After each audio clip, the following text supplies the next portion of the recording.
দিতে আসছে জাগ্রত মানবতার সাংগঠনিক সম্পাদক মোহাম্মদ আব্দুস সাত্তার।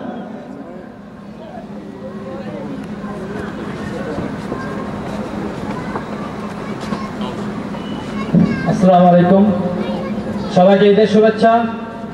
আজকের এই অনুষ্ঠান এই অত্র অঞ্চলের মুক্তমণি আলহাজ জবিরুল ইসলাম এমপি সহ উপস্থিত সম্মানিত বিশেষ অতিথিবৃন্দ, উপস্থিত উপদেষ্টা মণ্ডলী সহ প্রিয় উপস্থিতি, সবাইকে ঈদের শুভেচ্ছা।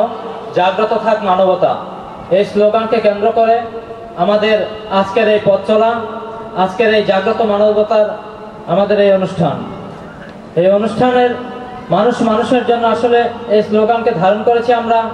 এই প্রথম অনুষ্ঠান সূচি যেমন প্রতিবন্ধীদের সহযোগিতা প্রদান সহ আরো যেন সামনের দিনগুলোতে আরো ভালো ভালো কার্যক্রম আমরা করতে পারি, তার লক্ষ্যে গড়ে তোলা এই জাগ্রত মানবতা।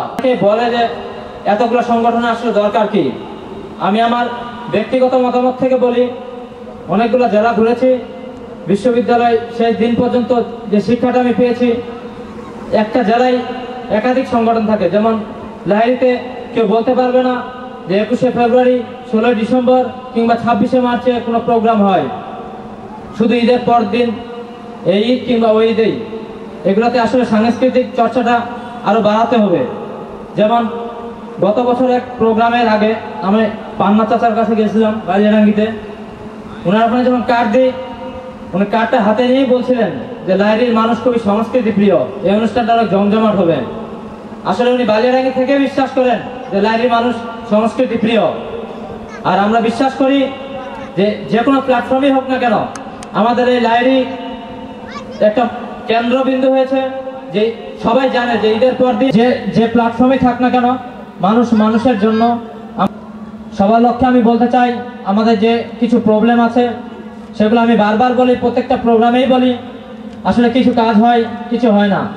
যেমন আমরা দাঁড়িয়ে আছি কতগুলো বাস কিংবা স্কুলের বেঞ্চের উপরে, আজ 10 থেকে 11 বছর ধরে লাহিড়ীতে প্রোগ্রাম হয়। আমরা খুবই মিস করি যে কয়েকটা ইটের উপর দাঁড়িয়ে থাকবো। একটি মুক্ত মঞ্চ খুব জরুরি দরকার। এটার ডিজাইন আমরা অলরেডি রেডি করছি, যেন মাঠের কোনো ক্ষতি না হয়, স্কুলের ডিজাইনের কোনো চেঞ্জ না হয়। খুব সুন্দরভাবে সামান্য একটি মুক্ত মঞ্চ আমরা আশা করব যেন পাই।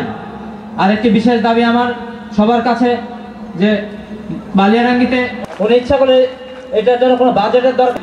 আবার ঈদ মোবারক। মোহাম্মদ আব্দুস সাত্তারকে তার শুভেচ্ছা বক্তব্য রাখার জন্য। সম্মানিত সুধী, আমাদের মাঝে